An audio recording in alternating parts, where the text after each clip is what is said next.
Maria Christina of Teschen entered the world as a daughter of triumph. Born into marble corridors, imperial orchestras, and a dynasty that believed itself eternal. Her childhood unfolded beneath frescoed ceilings celebrating Habsburg victories, and every lesson she learned was meant to prepare her for a life within a world that, to her, seemed unbreakable. But as she grew, the empire's brilliance dimmed. Distant rebellions, quiet cracks in the monarchy, a shifting Europe. By the time she became a woman, the foundations of that glittering world had begun to tremble. Hers is the story of a princess shaped by the confidence of a dying empire, destined not to rule it, but to watch helplessly as its grand architecture collapsed around her. Maria Christina of Teschen was born in 1858 into a world that believed itself indestructible. A world where marble palaces, military triumphs, and imperial certainty formed the very air a Habsburg child breathed. She arrived during the late zenith of the empire, when Vienna still glowed with gaslit boulevards and Strauss waltzes, when court etiquette felt as ancient and immovable as the Alps themselves. To be born a Habsburg in this era was to inherit a sense of permanence, a belief that one's lineage stood above the storms of history. Her father, Archduke Albert, was considered one of the empire's great heroes. His victory at the Battle of Custoza in 1866 became legendary in the Austrian imagination, a rare moment of triumph during the empire's otherwise troubled 19th century. Portraits of him in polished armor hung in state halls. Courtiers spoke of his discipline and loyalty. For young Maria Christina, he was not just a father, but a living symbol of the Habsburg ideal. Stoic, victorious, unquestioningly devoted to crown and dynasty. Her mother, Princess Hildegard of Bavaria, brought with her the ancient prestige of the Wittelsbach line. She was known for her grace and a delicate, refined beauty that contemporaries often noted in letters and memoirs. It was said that Hildegard seemed almost sculpted for court life, soft-spoken, pious, elegant in the understated way Bavarian princesses were taught from childhood. Yet beneath her gentle appearance was a woman deeply concerned with duty, family legacy, and the rituals of aristocratic life. From her, Maria Christina inherited both a quiet strength and a profound emotional sensitivity she would carry throughout her life. The palace in which Maria Christina spent her early years was a world of formality and planned beauty. Chandeliers dripped with crystal, mirrors reached from floor to ceiling, and servants moved silently like part of the architecture. Her days were structured by tutors who taught her French before breakfast, piano in the late morning, history and catechism in the afternoon. There were carefully arranged play sessions with cousins, supervised walks through palace gardens, and evenings where she sat beside her mother at court receptions, observing, absorbing, learning how to be a Habsburg woman. But within these carefully polished spaces, the first signs of the empire's instability were already present, even if a child could not yet understand them. The revolutions of 1848 were still recent enough to haunt older courtiers. The memory of barricades and fires in the streets lingered like a ghost in political conversation. Nationalist tensions simmered across the empire, Hungarians demanding autonomy, Czechs insisting on recognition, Italians dreaming of unification. Industrialization was reshaping economies and class structures. The very foundations of monarchy were quietly shifting beneath the golden floors of imperial palaces. Maria Christina, of course, saw none of this directly. To her, the empire was a beautifully ordered place where every role was assigned, every ritual preserved. Yet the adults around her carried the unease of those who knew that the world they served was no longer uncontested. Her father, despite his military fame, frequently clashed with political leaders who believed the old methods of governance were insufficient for a modernizing Europe. Her mother, who valued stability, worried about the growing ideological divides tearing at the seams of multi-ethnic Austria-Hungary. Even within the palace, changes were quietly happening. Security became tighter. Meetings became more discreet. Languages once accepted freely now caused tension among staff and officials. And while no one spoke of decline in front of a child, Maria Christina sensed, through tone, through whispered conversations, through the tightening atmosphere, that the adults around her were navigating a world growing increasingly fragile. A defining moment in her childhood arrived earlier than anyone expected: the sudden death of her mother in 1864. Maria Christina was only 6 years old, far too young to understand the complex grief that settled over her household. Hildegard's death did not simply devastate the family emotionally. It removed the stabilizing force in the Archduchess's early life. Without her mother's gentle guidance, Maria Christina's upbringing shifted into the hands of governesses, tutors, and relatives who emphasized discipline and propriety over affection. This loss created a wound that shaped her character. Where her siblings were louder, more expressive, Maria Christina became reserved. Her beauty took on a melancholic quality, a softness shadowed by introspection. She learned early to remain composed even when her heart was unsettled, a skill she would need in the decades to come. Meanwhile, the empire continued its uneasy march forward. As Maria Christina learned embroidery and court dances, the Habsburg monarchy lost ground in Italy, faced rising nationalism in Hungary, and began entering the complex political negotiations that would eventually create the Austro-Hungarian dual monarchy. Every year, the contrast grew sharper.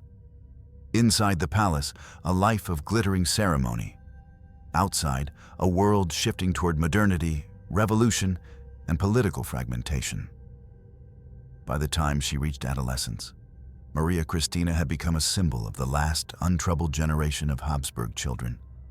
A young woman raised to believe in imperial destiny, even as that destiny quietly frayed around her. She stood at the threshold of a world she was taught to uphold, yet one that was already slipping away. In her, the old empire saw hope. In reality, she was growing up on the edge of its twilight. Maria Christina matured into the kind of beauty often associated with the last generations of Habsburg and Wittelsbach women, refined, pale, and ethereal, as though shaped not by life, but by the traditions that had preceded her. She possessed a delicate bone structure, eyes with a soft blue-gray melancholy, and a quiet grace that made courtiers describe her as impossibly gentle. But behind this outward elegance was a young woman molded far more by silence than by affection. Her mother's death when she was still a child left a lasting shadow on her heart. Unlike some royal households where widowed fathers attempted to fill the emotional void, Archduke Albert responded with increasing rigidity. He doubled down on duty, on discipline, on the rituals of aristocratic life. Maria Christina and her siblings were raised more by a rotating group of governesses and tutors than by their surviving parent. This lack of intimate family warmth shaped her reserve, creating a quiet inner world she rarely shared with anyone. Observers noted early on that Maria Christina rarely raised her voice. She spoke softly, measuredly, as though weighing every word before releasing it. Her gestures were modest, her expressions understated. She was not known for laughter, nor for strong displays of emotion. Some attributed this to her Bavarian upbringing. Others believed it reflected the internalized discipline of her father's military world. But those closest to her understood it as the natural result of a childhood where one learned to endure rather than to express. The imperial court, with all its ceremonies and expectations, did little to encourage vulnerability. Young archduchesses were expected to be beautiful, accomplished, and uncontroversial. They were taught to present themselves like porcelain, perfect, composed, unbreakable. Maria Christina, sensitive by nature, embraced this role perhaps too well. She learned not only to hide her emotions, but to dissolve them into the greater demands of decorum. Her thoughts became private sanctuaries, inaccessible even to her closest relatives. But this elegance, admired as it was, carried a quiet tragedy. While her beauty attracted praise, her personality was seldom understood. People mistook her silence for coldness, her gentleness for weakness, her reserve for indifference. Yet beneath her calm exterior lay a girl who longed for the warmth she had lost, who felt deeply but spoke little, who grieved in ways no one had the ability or patience to see. Maria Christina did not rebel against her constraints. Instead, she conformed more perfectly to them than anyone expected. She excelled at courtly accomplishments, painting delicate watercolors, playing piano with refined emotion, crafting embroidery so fine that visiting royals often mistook it for professional work. But she never boasted of these talents, nor used them to draw attention. Everything she did had a muted, almost self-effacing quality. She seemed determined not to impose herself upon the world, as though occupying space too visibly would constitute a kind of impropriety. Her beauty, too, was of a quiet, understated type. She was not dazzling in the theatrical sense of opera singers or actresses, nor did she embody the bold glamour seen in some European princesses. Instead, she possessed a subtler magnetism, one that lingered in the memory rather than seized it instantly. Her photographs from youth show a young woman whose gaze feels both soft and sorrowful, as though she were already aware that the world she was born to uphold was more fragile than anyone dared admit. Writers from the period sometimes described her as cool. But this coolness was not arrogance. It was protection. In a court where political alliances were formed through marriages, gestures, and even glances, Maria Christina relied on reserve as a shield. She understood that being too expressive made one vulnerable, and she had learned too early the cost of emotional exposure. Thus, her beauty became a kind of mask, one she wore gracefully, but never joyfully. The death of two of her siblings during her adolescence further deepened her introspective nature. Each loss chipped away at the remaining remnants of her childhood security. She grew into adulthood with an acute awareness of how quickly life could change, how easily happiness could be taken away. Instead of clinging to outward displays of privilege, she retreated inward, finding solace in routine, in charity work, in small, quiet acts of kindness unnoticed by most. Her personality created a paradox in the eyes of those around her. She was beloved yet unknowable, admired yet unapproachable. Men at court praised her refinement but rarely attempted intimacy. Women envied her grace, but sensed a distance they could not bridge. Even her father, proud of her accomplishments, struggled to understand the emotional depth beneath her serenity. When the time came to consider marriage prospects, this quiet beauty became both a blessing and a challenge. She fit perfectly into the mold of what an archduchess should be: disciplined, elegant, and without scandal of any kind. Yet the very traits that made her ideal for dynastic alliances also made her unreadable to potential suitors. They saw a lovely facade, but could not perceive the fragile, contemplative soul behind it.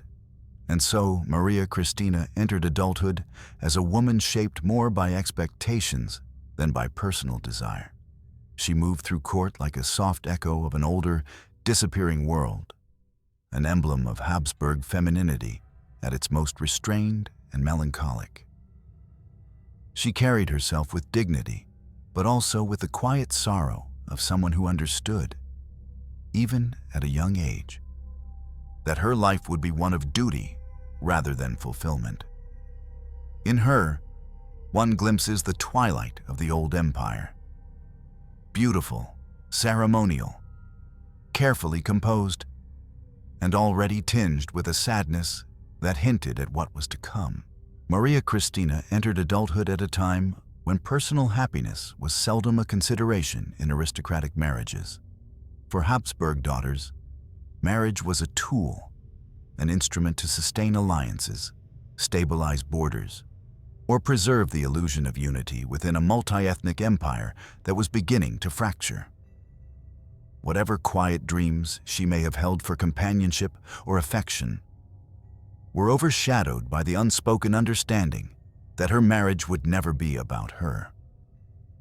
At 21, she was matched with Archduke Friedrich, Duke of Teschen, a distant relative, a military man, and a figure who embodied the rigid discipline of the late imperial aristocracy. Friedrich was not unkind, but he was emotionally inaccessible in ways that mirrored the very atmosphere of Maria Christina's upbringing.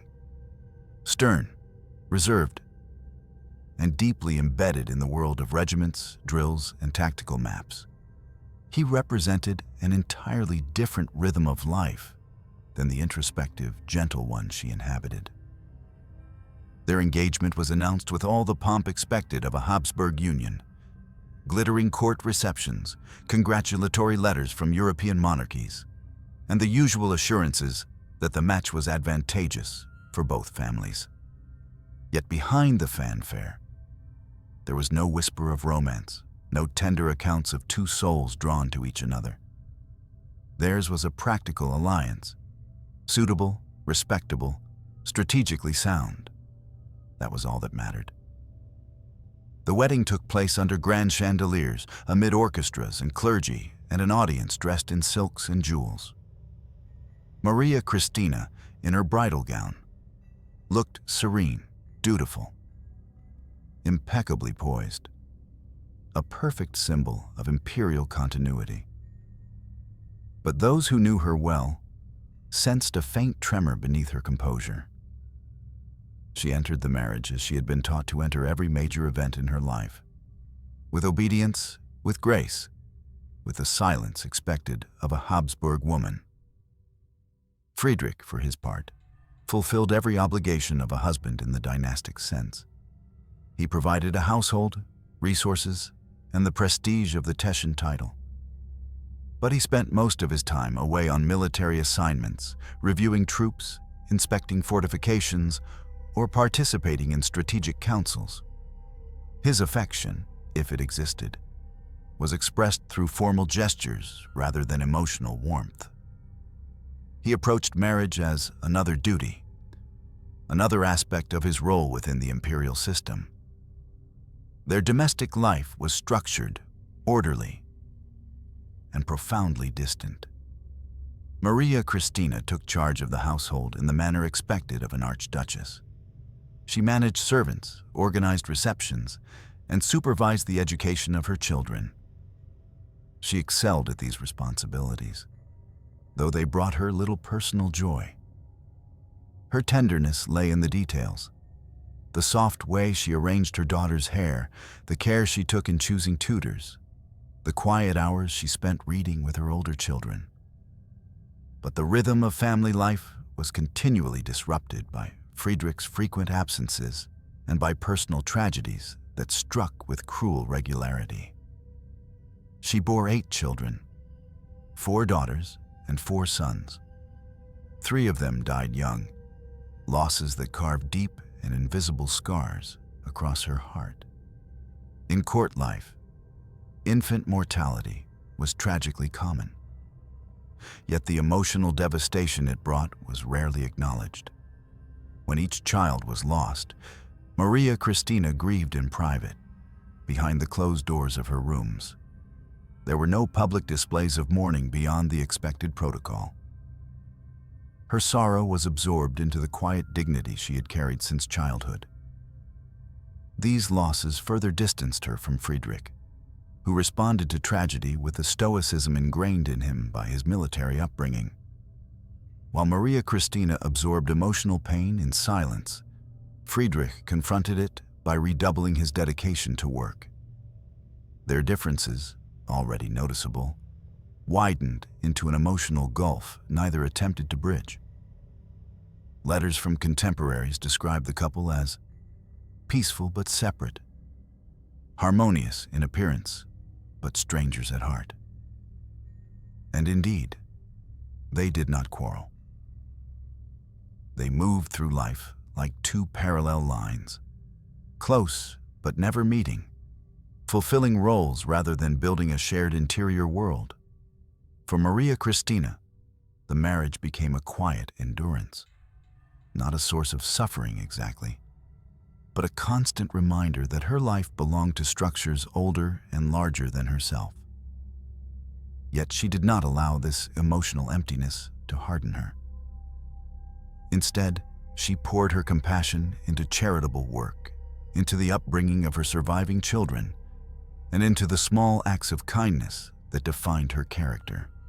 She became known for visiting the poor in secret, for bringing aid quietly to families in need, and for cultivating a household atmosphere that was gentle even in its formality.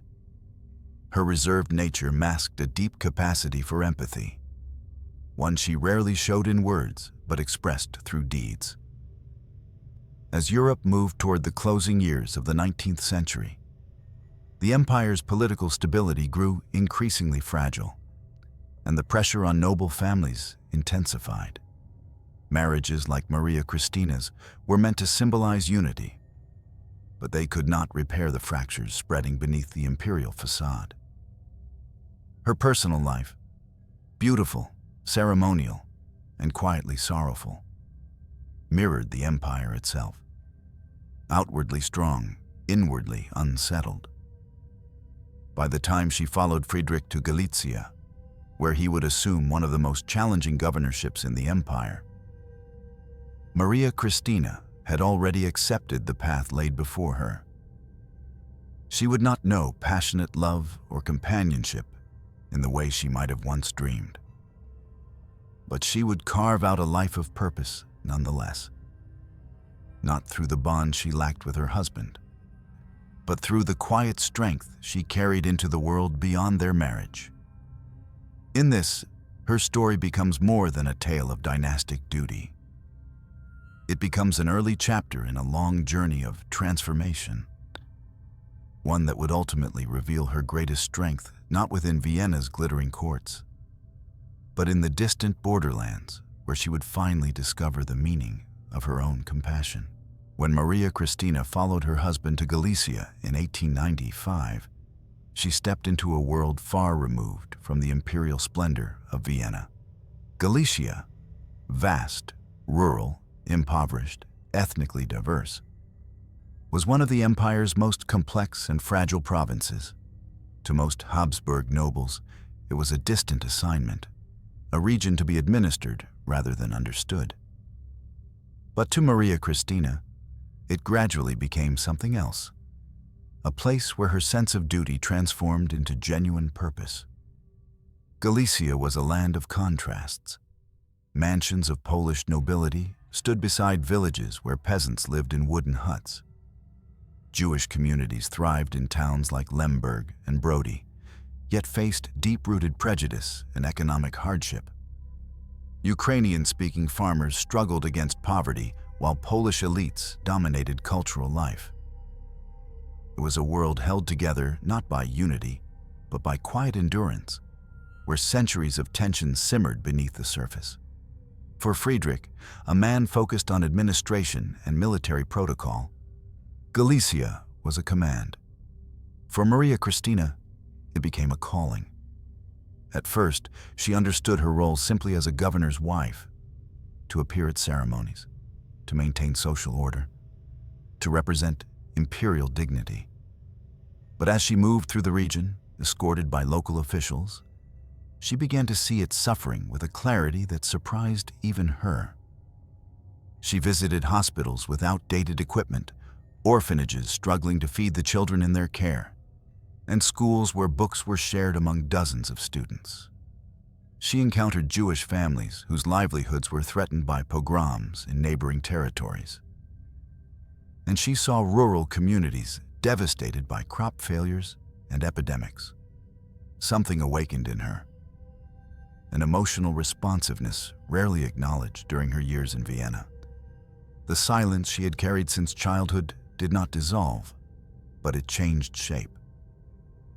Instead of shielding her from the world, it allowed her to listen. And in listening, she recognized needs that others preferred to overlook.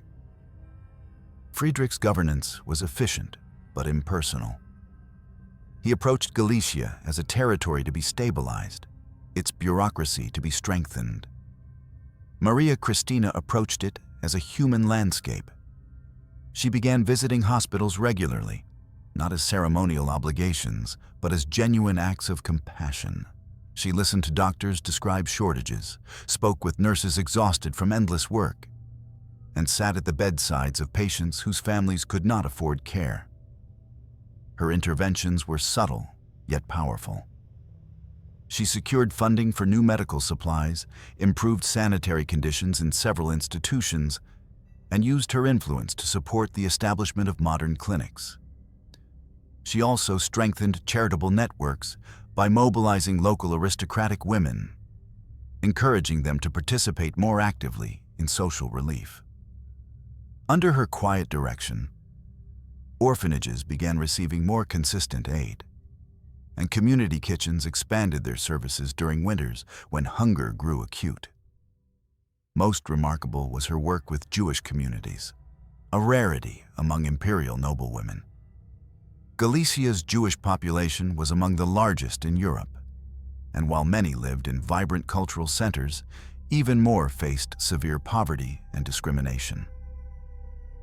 Maria Christina was moved by the resilience she witnessed, families preserving traditions despite hardship, scholars studying in overcrowded yeshivas, merchants struggling through restrictive economic regulations. She visited synagogues, spoke with community leaders, and donated funds discreetly to educational and welfare initiatives. Her compassion earned her immense respect in circles where Habsburg officials were often viewed with suspicion. Local newspapers and memoirs later referred to her as the White Archduchess, not for aloofness, but for the purity of intention she carried into her work. Unlike many aristocrats who maintained emotional distance from the people they governed, she allowed their suffering to touch her. She became a beloved figure among Galician communities, not because she wielded authority, but because she used her position to ease the burdens of daily life. Her influence was not loud. She never issued proclamations or sought public praise. Instead, she used grace where others used force, persuasion where others relied on hierarchy. She rarely spoke in political terms, yet her actions softened the image of imperial governance in a region long accustomed to feeling neglected. Even Friedrich, who once viewed her charitable efforts as secondary to administrative priorities, came to rely on her ability to diffuse tensions and build goodwill. In Galicia, Maria Christina also found something she had never fully experienced in Vienna: a sense of inner purpose, unconnected to dynastic duty. The people she helped did not care about the age of her family line or the formality of her titles. They cared that she came, that she listened, that she returned, that she brought relief not as a symbol, but as a woman moved by genuine empathy. Her years in Galicia reshaped her identity. She arrived as the elegant Archduchess, molded by silence and expectation. She became, quietly but unmistakably, a humanitarian figure who understood suffering not as abstract tragedy, but as a reality she could ameliorate through presence and compassion. The woman who had once seemed distant learned to walk among the people. The princess raised in marble halls learned to find meaning in the fragile, everyday struggles of a province at the empire's edge. Looking back, her time in Galicia stands as the most luminous chapter of her life. It was here, not in Vienna's courts, not in her marriage, not in imperial ceremonial duties, that Maria Christina discovered the strength that had always lived inside her. The strength to turn silence into service, sorrow into empathy, and privilege into tangible relief for thousands. It would be this quiet strength, cultivated in Galicia, that would carry her through the darker years to come, when the empire she tried to humanize would collapse before her eyes. When World War I erupted in 1914, Maria Christina found herself standing at the threshold of history's most destructive transformation. Everything she had ever known, every ceremony, every assumption of imperial stability, every belief in the Habsburg destiny, began to tremble the moment the first guns fired. For Galicia, the land she had grown to love, the war arrived not as a distant headline, but as an immediate catastrophe. Positioned on the Eastern Front, it became one of the empire's earliest and most devastated battlegrounds. The world that had once seemed so permanent unraveled in front of her eyes. She heard the change before she saw it. In the first weeks of the war, supply trains thundered through Lemberg with a frequency that made sleep impossible. Military telegrams arrived every hour. Streets once filled with merchants and musicians swarmed with soldiers marching toward the front lines, yet there was still hope then. Hope that the empire might withstand the storm as it had weathered so many others. Vienna spoke of a short and glorious war. Officers saluted confidently. Newspapers printed patriotic poetry. But Galicia knew better. The Russian armies advanced faster than anyone predicted, pushing hundreds of thousands of civilians out of their homes. Soon, the roads outside the Teschen residence filled with endless columns of refugees. Women clutching infants, old men bent over carts piled with bedding, children dragging goats or chickens behind them. Entire communities moving as one, driven by fear and smoke. Maria Christina, who had spent years listening to their stories, now saw those stories reduced to ashes. Her humanitarian instincts ignited into urgent action. She organized emergency shelters in public buildings, converted ballrooms into sleeping quarters, and supervised the distribution of food and blankets. She worked tirelessly, often late into the night, overseeing kitchens that fed thousands a day. This was no ceremonial charity. This was survival. And she, a woman raised to maintain decorum and structure, found herself in the chaotic heart of a war she had neither expected nor imagined. As battles intensified, Galicia transformed into a landscape of suffering. Villages were overturned by artillery. Churches burned in the distance. Forests, once filled with winter birds, now sheltered displaced families huddling in the cold. Maria Christina did not shield herself from these scenes. She visited makeshift hospitals where wounded soldiers lay on straw. She touched the hands of men whose bodies were shattered but who still saluted her, embarrassed by their weakness. She sat beside mothers who had lost everything and let them speak, quietly, haltingly, because there was no one else to hear them. She also witnessed horrors she would never forget. Lines of prisoners of war shuffling through mud, children searching for parents who never returned, winter snow stained by the rust-colored aftermath of battle. Each experience carved itself into her memory, reshaping her understanding of the empire she had once believed in so faithfully. Her letters from this period reveal a profound disillusionment, though she expressed it with the restraint that had defined her entire life. "I once knew an empire of light," she wrote to a cousin in Bavaria. "Now I walk through its ashes." The line would later be quoted in memoirs as one of the clearest testimonies of the psychological collapse felt by many Habsburg nobles during the war's early years. For Friedrich, the war was a strategic ordeal: maps, lines, orders, reinforcements. For Maria Christina, it became a moral reckoning. The empire she'd served with dignity was failing not only on the battlefield, but in its responsibility to protect its people. Promises of stability dissolved into hunger and grief. The Habsburg myth of unity, already fragile, collapsed under the weight of mass displacement and military defeat. Yet she refused to surrender to despair. If anything, the war intensified her determination to help. She coordinated humanitarian trains to transport orphans to safer regions. She arranged medical supplies through charitable networks in Vienna and Munich. She persuaded aristocrats to donate grain, clothing, and livestock, sometimes shaming them subtly into action when their reluctance revealed more concern for property than for humanity. The people of Galicia did not forget her efforts. Jewish communities, Polish villagers, Ukrainian farmers, all spoke of her compassion.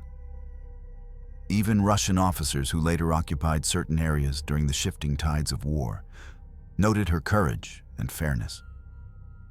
She became, in those dark years, not merely a symbol of the empire, but a symbol of kindness surviving amid destruction. But war changed her irreversibly. She aged rapidly. Her once soft gaze acquired a deep, permanent sadness. The beauty that had defined her youth remained, but it was now touched by something heavier. A knowledge of suffering, a quiet understanding that the world she had been born into was dying. She could no longer pretend that the empire's survival was guaranteed. She could no longer ignore the hollowness of imperial rhetoric. She could no longer believe that the Habsburg system, which had shaped her every breath, was capable of saving itself. In Galicia, the place where she had once discovered her purpose, she now discovered the truth. The war was not only destroying cities and families, it was dismantling the very idea of empire. And she, a princess raised to uphold that empire, would soon stand in the ruins of everything she had been taught to revere. The front drew closer, the refugees multiplied, and Maria Christina, standing amidst the smoke and snow, prepared herself for a collapse she had long sensed but never dared to name. The worst was yet to come. By the time 1918 arrived, the collapse of the Habsburg Empire was no longer a distant fear. It was a reality unfolding in slow, excruciating detail. For Maria Christina, who had witnessed the suffering in Galicia with her own eyes, the final unraveling felt like watching a great cathedral crack, stone by stone, until nothing remained but dust. She was not in Vienna when the empire took its last breath. She was in a liminal space between memory and catastrophe, understanding with painful clarity that the world she was born to uphold had reached its end. The year began with a sense of exhaustion that permeated every corner of imperial society. Cities were starving, factories lacked fuel, families received news of fallen sons almost daily.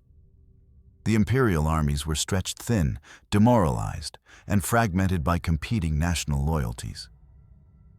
The monarchy, once upheld by a vast network of identities, was now losing those identities one after another. Czechs, Slovaks, South Slavs, Romanians, Poles, each group began declaring independence, not with polite petitions, but with the unstoppable force of historical momentum. For Maria Christina, these upheavals were not abstract political events. They were ruptures in the emotional architecture of her life. She had grown up learning the geography of the empire, the way one learns the rooms of a home.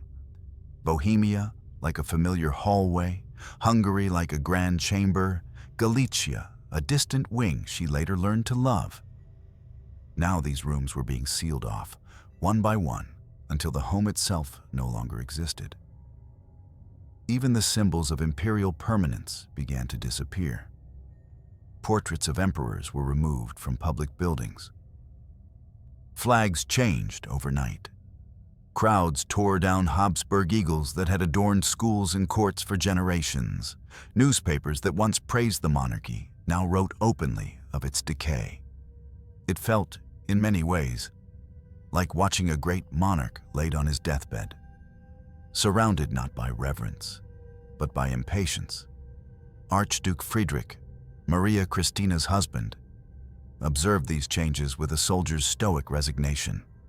He continued to attend briefings, continued to follow protocol, continued to pretend that the empire might still survive in some diminished form. But Maria Christina saw the truth more plainly. Her years in Galicia, her encounters with suffering, and her growing understanding of the human cost of war had stripped away any illusions about imperial eternity. She knew the empire was dying, not because of foreign enemies, but because it had lost the ability to sustain loyalty from within. When Emperor Karl the First issued his manifestos in late 1918, attempting to convert the empire into a federation, then to withdraw from politics entirely, Maria Christina felt a profound sadness, but no surprise. She understood the desperation in those documents, the soft echo of a dynasty that was begging history for mercy. She also understood that mercy would not come. As the monarchy crumbled, so too did the world of aristocratic privilege. Estates were confiscated or occupied. Titles became meaningless overnight. Servants left positions they had held for decades, uncertain whether wages or protection could still be offered. Palaces once filled with music and light grew eerily quiet. Their vast rooms felt more like mausoleums than homes. Maria Christina did not cling to these symbols. She had always valued dignity over grandeur, and now she treated the collapse with the same quiet strength she had brought to Galicia. She packed away family heirlooms not out of nostalgia, but out of respect. She whispered prayers not for the return of imperial glory, but for the safety of her children. She watched as the world she had inherited, its etiquette, its beliefs, its rituals, slipped through her fingers. When the empire officially fell in November 1918, no grand ceremony marked its end. There was no dramatic abdication, no ribbon-cutting of history. It ended the way old trees die in winter, not with a crash, but with a silent surrender to forces no one could stop. For Maria Christina, the moment felt strangely intimate. She later wrote, "It was as if a loved one had been fading for years, and only then did we admit they were gone." She mourned the empire not as a political entity, but as a world that had shaped her identity from birth. She mourned the ideals of service, responsibility, and hierarchy, not out of pride, but out of a sense that something deeply human was being lost amid the chaos. Yet she refused to flee, as many nobles did. She refused to hide behind anger or bitterness. Instead, she faced the collapse with the same gentleness she had shown throughout her life. She accepted, quietly, gracefully, that she was no longer an archduchess of a great empire, but a woman shaped by its memory. In the final months of 1918, as snow began to fall over Vienna and Galicia alike, Maria Christina stood at the threshold of a new world.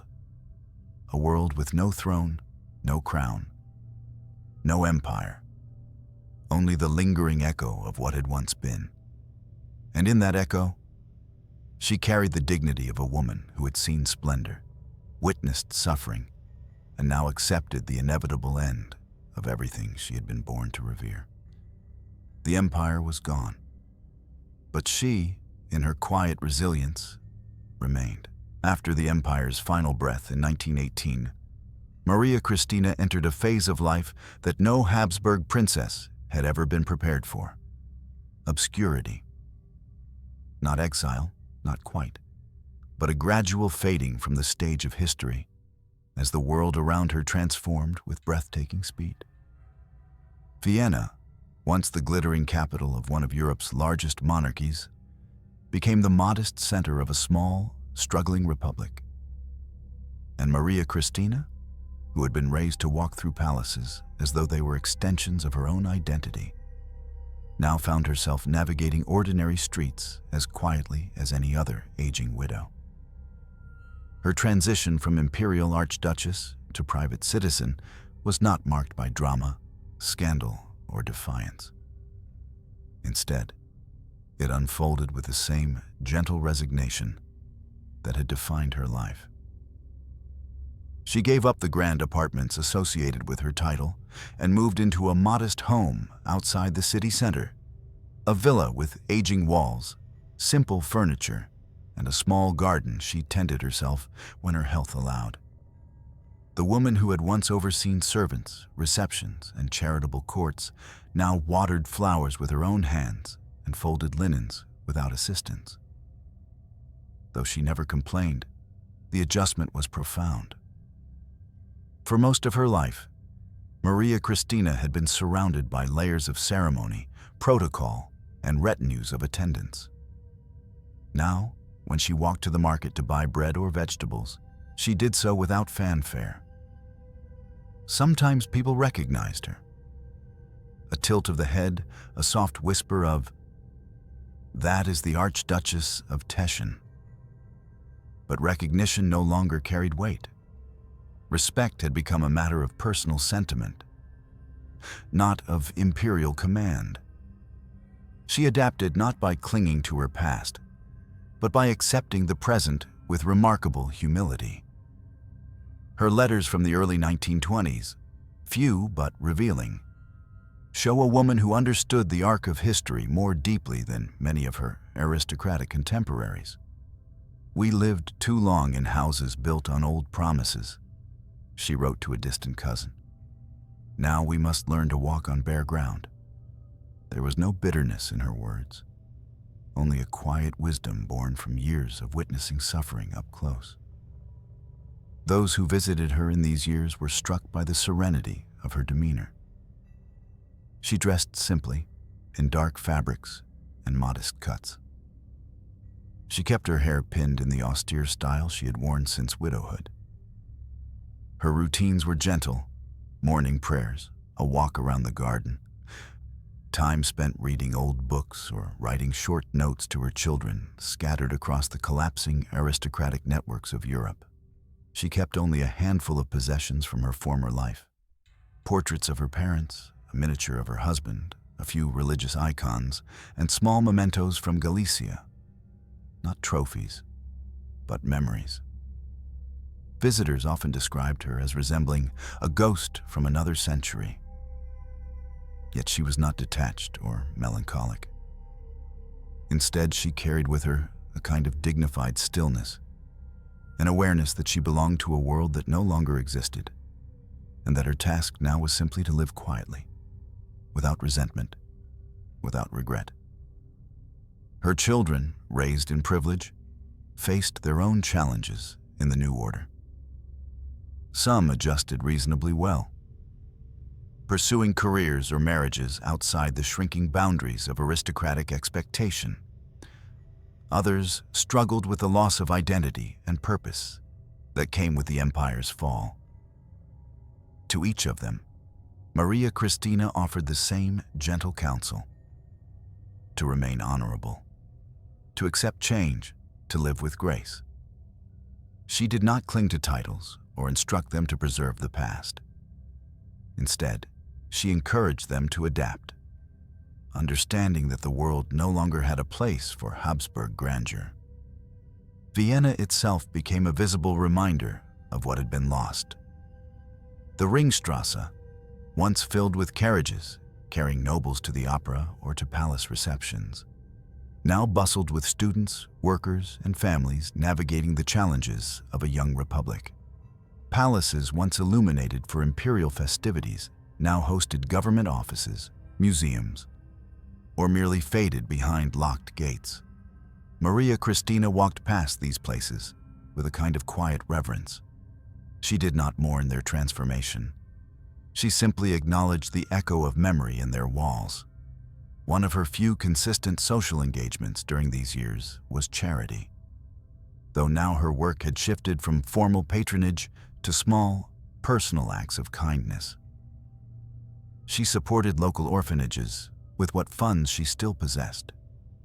She visited elderly women who had once been palace laundresses or cooks, sharing tea and conversation with them in cramped apartments. She wrote letters of recommendation for young people seeking employment. Her compassion, which had found its fullest expression in Galicia, did not fade with the empire. It simply became more intimate. Yet beneath this quiet routine was a persistent sense of displacement. Maria Christina had always been introspective, but now the solitude of her life was deepened by the knowledge that she was among the last living witnesses to a vanished world.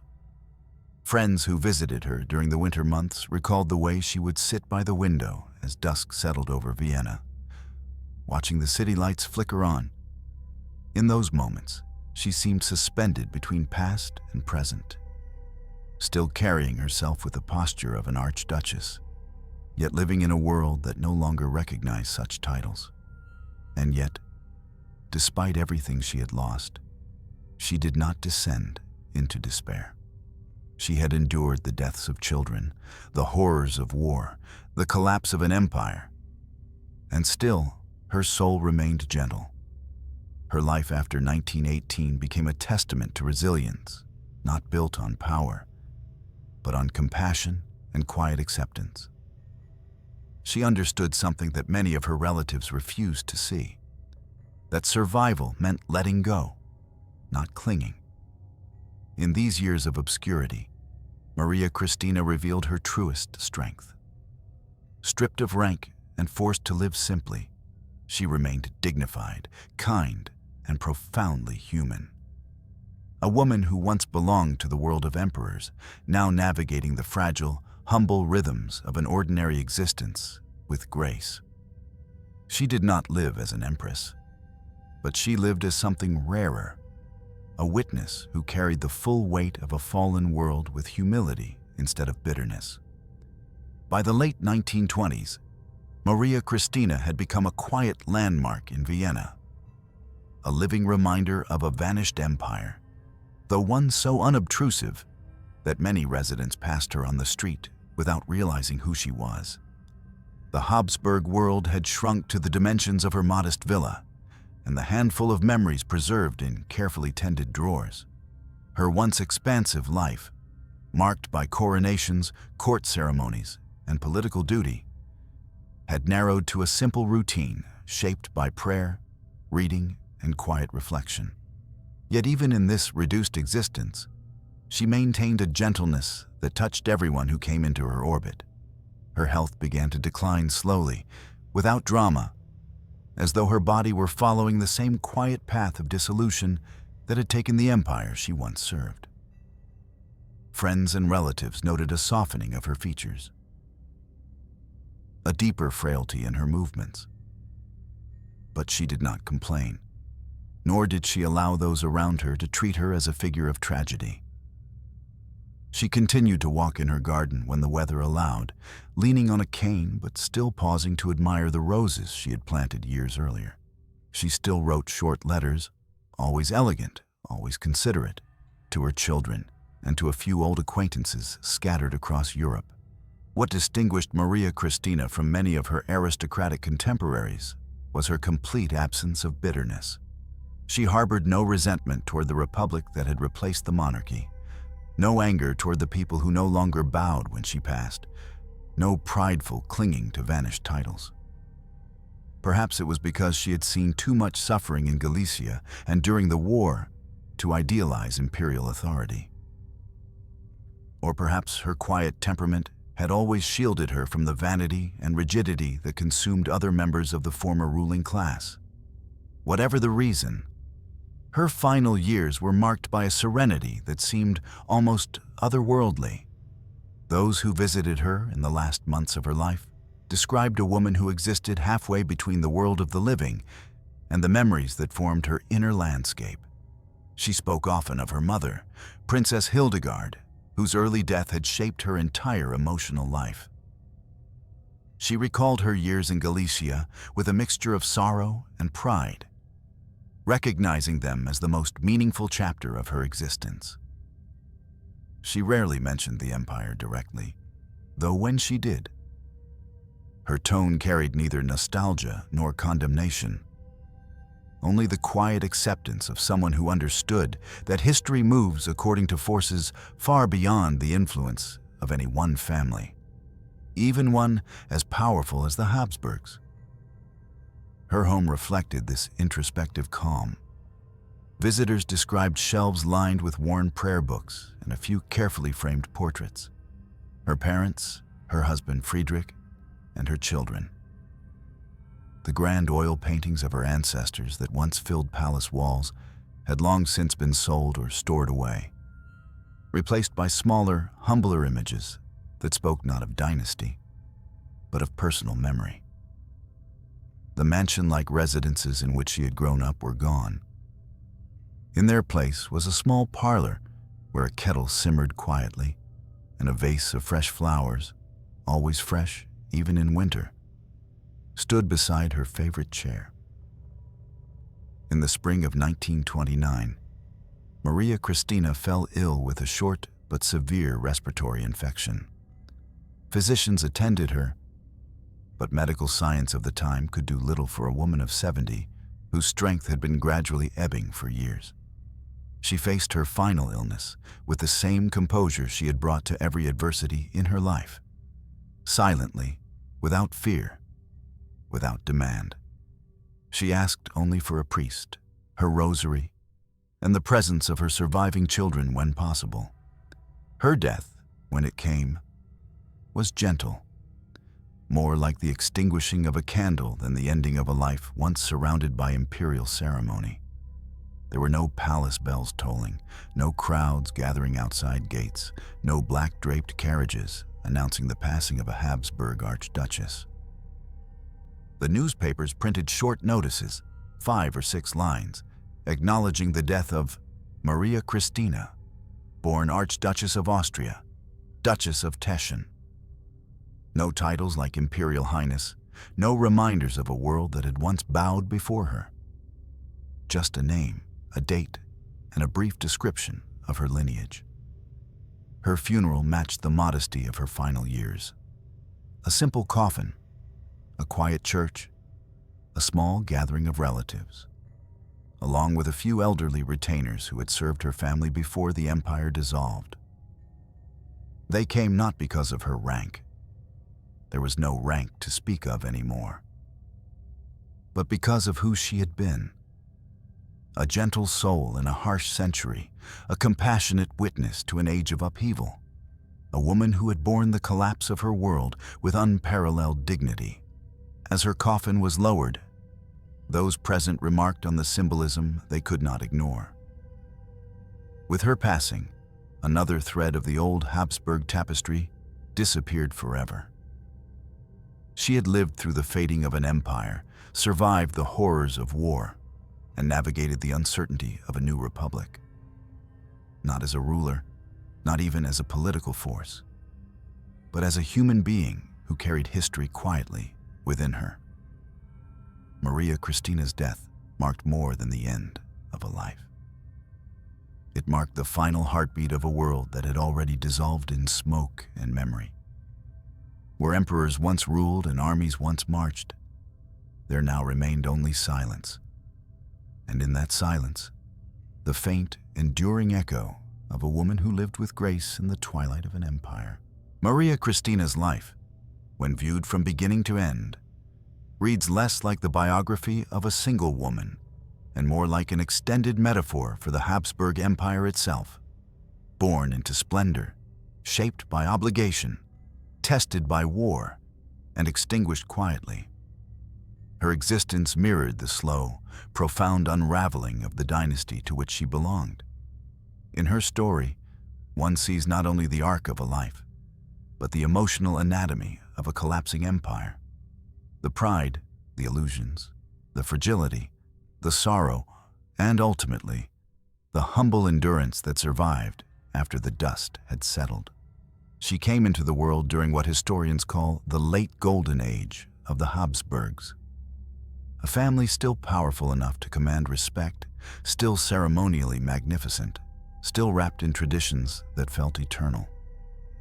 Like the empire itself, she learned early to define her identity through structure, ritual, and hierarchy. She embodied the dignity and restraint expected of a Habsburg daughter, and in doing so, she became both a symbol and a participant in the last great performance of aristocratic Europe. Yet beneath the grandeur of her upbringing were the same quiet fractures weakening the empire from within. Just as nationalist unrest and social inequality simmered under the polished surface of imperial politics, Maria Christina carried emotional wounds beneath her graceful exterior. The early loss of her mother, the distant nature of her marriage, the loneliness masked behind perfect composure. She never rebelled, just as the empire rarely acknowledged its need for reform. Instead, she endured, silently, dutifully, until history forced change upon her. Her years in Galicia represented the peak of her personal growth, just as the empire's governance reached its most intricate and strained stage. For the Habsburg monarchy, Galicia was a challenging frontier requiring diplomacy, compassion, and cultural understanding. For Maria Christina, it was a place where her quiet nature transformed into meaningful service. She became the White Archduchess, not by wielding political power, but by offering kindness where policies failed. Her humanitarian work softened the harshness of imperial rule and revealed a truth the empire often forgot: that compassion could accomplish what authority could not. But just as Galicia revealed her strengths, it also exposed the empire's vulnerabilities. The region's poverty, ethnic divisions, and political tensions foreshadowed the weaknesses that would later tear the monarchy apart. Maria Christina witnessed firsthand the realities that Vienna preferred to ignore, and her empathy made her one of the few Habsburg women who understood how fragile their world had become. World War I became the crucible that tested both her character and the empire's foundations. The suffering she witnessed, displacement, starvation, violence, stripped away every illusion of imperial permanence. For the empire, the war was a death sentence delivered in slow motion. For Maria Christina, it was a revelation, a painful insight into the human cost of political failure. Her letters during these years reveal a clarity that eluded even high-ranking officials. She understood that the empire's collapse was not a sudden catastrophe, but the culmination of decades of unresolved tensions. When the monarchy finally dissolved in 1918, Maria Christina reacted with the same quiet resignation that characterized her entire life. She did not deny the collapse or attempt to cling to lost privilege. Instead, she accepted the end with dignity, recognizing that the empire she loved had long been living on borrowed time. In losing her status, she lost less than others might imagine, for she had always defined herself more by compassion than by rank. Her final years in Vienna, lived as a nearly anonymous widow, symbolized the last stage of imperial decline, the transition from grandeur to simplicity, from public authority to private existence. Just as the empire was reduced from a vast monarchy to a small republic, Maria Christina's life contracted from palaces to a modest villa. Yet even this reduction revealed strength. She carried herself with humility, treated her neighbors with kindness, and embraced the ordinary rhythms of a world that no longer revolved around her. In a way, her life proves that the fall of an empire, is not only a geopolitical event, it is an intimate one. It is felt in the private corners of forgotten rooms, in the quiet routines of people who once lived inside systems that vanished. Maria Christina's story is the emotional counterpart to the political collapse historians describe. She lived the consequences, not in treaties or proclamations, but in everyday adjustments. Doing her own errands, writing letters without official seal, walking streets that no longer recognized her name. Her death in 1929, modest and largely unnoticed, reflects the final dissolution of the Habsburg myth. No grand farewell, no imperial ceremony, just a simple passing, as quiet as the fading echo of an era that had already slipped into memory. With her went one of the last living links to a vanished world of crowns, ceremonies, and imperial certainty. And yet, her legacy endures not in titles, but in the gentleness with which she faced the collapse of everything she knew. She teaches us that empires fall, sometimes violently, sometimes silently. But humanity persists. That dignity can outlast power. That compassion can survive even in the ruins of history. Maria Christina was born into a world of marble, but she died in a world of dust. And in that journey, she revealed the true soul of a dying empire. Fragile, sorrowful, and quietly, profoundly human. Maria Christina's life was not one of battles, decrees, or dramatic ascents. It was a life lived in the shadow of an empire's final chapter, a life shaped by duty, softened by compassion, and marked by the quiet courage of acceptance. She entered the world wrapped in the certainties of Habsburg grandeur and left it carrying only the simplest possessions, yet the greatest dignity. Her story reminds us that the fall of an empire is not merely a political event. It is a deeply human experience. Behind every collapsing throne stands someone who must learn to live without it. Maria Christina did so with humility and grace, embodying the last breath of a world that once believed itself eternal. In remembering her, we honor not just a forgotten Archduchess, but the universal truth her life reveals. Even when the structures around us crumble, the strength of a gentle heart endures.